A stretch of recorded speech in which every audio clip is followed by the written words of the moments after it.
Vacancy form YouTube channel के सभी दर्शकों को जय श्री राम। दोस्तों, आज का वीडियो आपका डिस्ट्रिक्ट एंड सेशन जज फरीदाबाद की भर्ती से संबंधित है। जैसा कि आप स्क्रीन पर देख रहे हैं, जिला न्यायालय फरीदाबाद के द्वारा स्टेनोग्राफर के पदों पर भर्ती का विज्ञापन जारी किया गया है। दोस्तों, यदि आप इस भर्ती से संबंधित पूरी जानकारी चाहते हैं, साथ ही इस भर्ती का फॉर्म आपको किस प्रकार से भरना है यह जानना चाहते हैं, तो वीडियो में अंत तक जरूर बने रहें ताकि आपको इस भर्ती से संबंधित सभी शर्तें जानकारी प्राप्त हो सके। दोस्तों, यदि आप चैनल पर नए हैं या अभी तक आपने इस चैनल को सब्सक्राइब नहीं किया है तो चैनल को सब्सक्राइब कर ले और बेल आइकन को ऑल पर सेट कर दें ताकि जब भी इस चैनल पर कोई भी नई वीडियो आए तो उसका नोटिफिकेशन आप तक पहुंच जाए। देखिए, सभी जातियों के लिए यह भर्ती निकली है, जिसके लिए अंतिम तिथि आपकी 13 दिसंबर 2024 यहाँ पर रखी गई है। स्टेनोग्राफर के पदों पर यह भर्ती निकली है, जिसके लिए पुरुष या महिला कोई भी अपना ऑफलाइन आवेदन भेज सकता है। भर्ती सभी आवेदकों के लिए निःशुल्क है।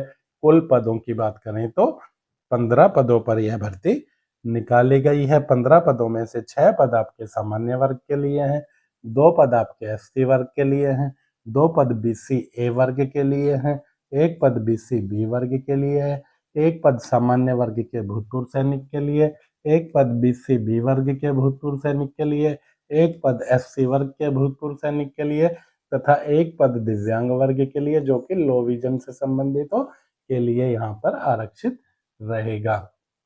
स्टेनोग्राफर ग्रेड 3 के लिए यह भर्ती है, जिसके लिए आयु कम से कम 18 साल और अधिकतम 42 साल हो सकती है। आयु की गणना 1 जनवरी 2024 के अनुसार आपकी की जाएगी। हरियाणा निवासी आरक्षित वर्ग के आवेदक हैं तो आपको ऊपरी आयु में छूट दी जाएगी, किंतु यदि आप हरियाणा से अलावा अन्य किसी भी राज्य के आवेदक हैं तो आपको सामान्य वर्ग में आवेदन करना होगा और आयु में यहाँ पर आपको छूट नहीं मिलेगी। वेतनमान आपका फिक्स रहेगा जो कि 25,500 रुपया मासिक रहेगा। दोस्तों, यह भर्ती आपकी रेगुलर भर्ती नहीं है। भर्ती है आपकी एडहोक आधार पर की जाएगी, जिसमें आपको या तो 6 माह के लिए रखा जाएगा या जब तक माननीय पंजाब व हरियाणा हाईकोर्ट इन पदों पर रेगुलर भर्ती नहीं कर देता तब तक आपको रखा जाएगा। यानी कि आपको 6 महीने बाद हटाया भी जा सकता है और आपकी सेवाएं कंटिन्यू भी की जा सकती हैं, लेकिन परमानेंट आपको नहीं किया जाएगा। परमानेंट भर्ती आपकी उच्च न्यायालय चंडीगढ़ के द्वारा ही की जाएगी। योग्यता आपकी स्नातक पास हो, साथ ही आपको कंप्यूटर का ज्ञान हो और अंग्रेजी स्टेनोग्राफी में आपकी 80 शब्द प्रति मिनट की गति है तो आप इन पदों पर भर्ती के लिए आवेदन कर सकते हैं। आवेदन भेजने के पते की बात करें तो 13 दिसंबर 2024 तक आपको अपना आवेदन द डिस्ट्रिक्ट एंड सेशन जज, district court complex, sector 12 Faridabad, pin code 121007 Haryana, इस पते पर या तो व्यक्तिगत रूप से भेज देना है या फिर डाकघर में जाकर रजिस्ट्री डाक के माध्यम से आप इसे भेज सकते हैं। आवेदन के साथ जो डॉक्यूमेंट लगाने हैं वह सभी आपके अटेस्टेड होने चाहिए, जिनमें 10वीं से लेकर आपको अपने सभी शैक्षिक योग्यताओं के प्रमाण पत्र भेजने हैं। आरक्षित वर्ग में आवेदन कर रहे हैं तो जाति प्रमाण पत्र भेजना है।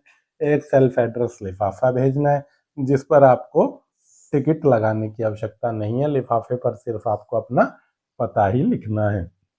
आधार कार्ड या अन्य किसी भी एक आईडी प्रूफ की प्रति आप फॉर्म के साथ भेज सकते हैं। इसके अलावा यदि कंप्यूटर या स्टेनोग्राफी से संबंधित कोई प्रमाण पत्र है तो वह भेज सकते हैं। पद से संबंधित कोई अनुभव है तो उसकी प्रति आप फॉर्म के साथ भेज सकते हैं। जिस लिफाफे में आप आवेदन डालकर भेज रहे हैं उस लिफाफे पर आपको application for the post of stenographer grade 3 English और अपनी कैटेगरी लिख देनी है। आवेदन के सभी कॉलम आपको बिना किसी प्रकार की कटिंग व ओवर राइटिंग के कैपिटल लेटर में भरने हैं। भर्ती का विज्ञापन आप faridabad.dcourt.gov.in की वेबसाइट से देख सकते हैं। साथ ही इन पदों पर चयन के लिए जो आपकी परीक्षा तिथि और स्टेनो परीक्षा की तिथि रहेगी वह भी आपको इसी वेबसाइट से देखनी होगी। आप चाहें तो इसके लिए हमारा टेलीग्राम चैनल जो कि सिंगल प्रकाशन के नाम से है वह भी ज्वाइन कर सकते हैं। टेलीग्राम चैनल से जुड़ने का लिंक आपको इस वीडियो के डिस्क्रिप्शन में दे दिया है, जहां से आप चैनल से जुड़ सकते हैं और इस भर्ती से संबंधित सभी अपडेट पा सकते हैं। फॉर्म को किस प्रकार से भरना है आपको, तो देखिए, सबसे पहले यहाँ पर आपको अपना एक पासपोर्ट आकार का फोटो चिपका देना है। नेम वाले कॉलम में आपको अपना नाम लिखना है। फादर हस्बैंड नेम में पिता या पति का नाम लिखना है। डेट ऑफ बर्थ में अंकों में अपनी जन्म तिथि आपको लिख देनी है। 1 जनवरी 2024 को आपकी आयु कितने साल, कितने महीने और कितने दिन हो गई है, वह कॉलम नंबर 4 में आपको लिख देना है। जेंडर में पुरुष आवेदकों को मेल लिखना है और महिला आवेदकों को फीमेल लिखना है। कैटेगरी में जिस भी वर्ग से आप संबंधित हैं, SC, BCA, BCB, जर्नल, जो भी आपकी कैटेगरी है वह आप लिख सकते हैं। एजुकेशन क्वालिफिकेशन में आपको अपनी last qualification, graduate, post graduation है जो भी, वह लिख देनी है। स्टेनोग्राफी में आपकी स्पीड क्या है वह लिखनी है। परमानेंट एड्रेस में आपको अपने स्थायी निवास का पता और प्रेजेंट एड्रेस में आपको अपने पत्राचार का पता लिख देना है। दोनों पते एक जैसे हैं तो दोनों कॉलम में आप सेम पता लिख सकते हैं। नेशनलिटी में सभी को इंडियन लिखना है। कॉन्टैक्ट मोबाइल नंबर में आपको अपना मोबाइल नंबर डाल देना है। ईमेल आईडी में आपको अपनी ईमेल आईडी, एक्सपीरियंस में यदि पद से संबंधित कोई अनुभव है तो वह डाल देना है। सिग्नेचर ऑफ कैंडिडेट के ऊपर रनिंग स्क्रिप्ट में हस्ताक्षर कर देना है। इसके अलावा 1 से लेकर 14 तक के फार्म के सभी कॉलम अंग्रेजी के कैपिटल लेटर में ही भरने हैं। चाहे तो ईमेल आईडी को आप स्मॉल लेटर में लिख सकते हैं।